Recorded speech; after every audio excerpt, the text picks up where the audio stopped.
This is my analysis of my student interviews.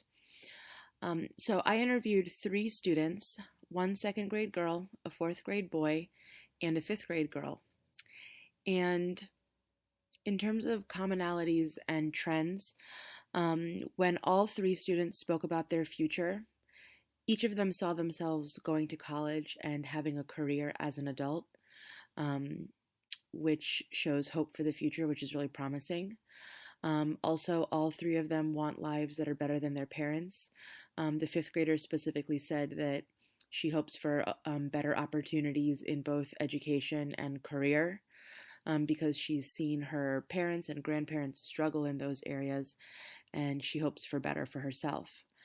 Um, in terms of defining success for themselves, all three of them described success as being based on a feeling and not anything external like grades or praise, which I thought was really interesting. Um, the second grader said that if I don't feel stressed, then that's how I know I'm doing well. The fourth grader said that I find success for myself when I try to do my best. If I do good or if I do bad, I still find success because I know I tried my best. Which I also thought was really interesting. I was expecting at least one of them to say that perhaps their success is based on someone telling them that they've done a good job or getting a grade that says this is a well produced piece of work.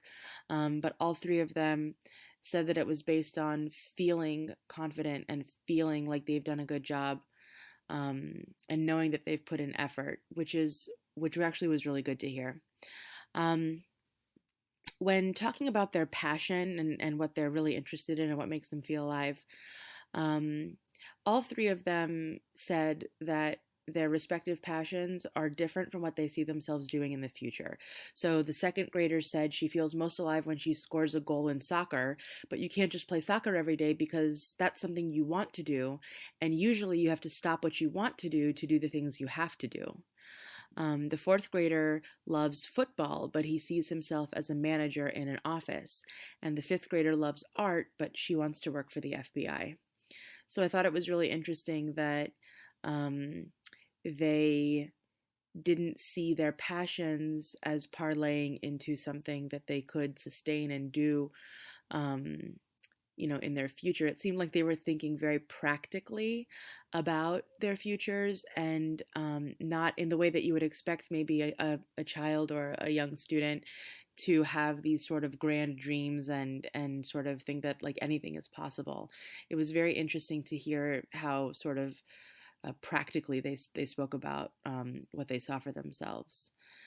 And then a final piece is when asked about an inspiring time in school, all three of them said something that connected to the academic subject of science. Um, the second grader mentioned a unit on animals and habitats. The fourth grader talked about studying wind and developing instruments to study the wind and analyze wind. The fifth grader talked about electricity and magnets.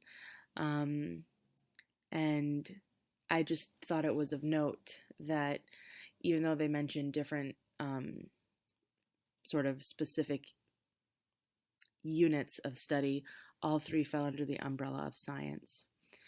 So, a couple of conclusions that I drew from this is that the first one is that I think it's important for kids to understand that whatever they are passionate about can parlay into a future.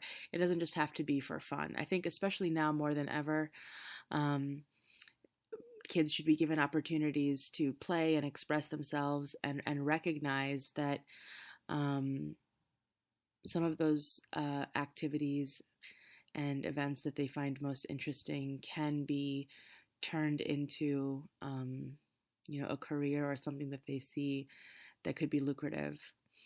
I think it's also important for us to capitalize a lot more on science. With standardized testing focusing so much on reading and math, science becomes sort of the neglected, ugly stepchild off to the side, which is really unfortunate because that is the one subject area that sort of naturally um, um, emphasizes curiosity and asking questions and finding answers and trying something, and if it doesn't work, tweaking it and trying it again. I mean, that's a scientific process. So I I think that teachers can be thinking about both of these in terms of talking to kids about their passion and really bringing science more to the forefront, in that children are naturally curious and science really helps scratch that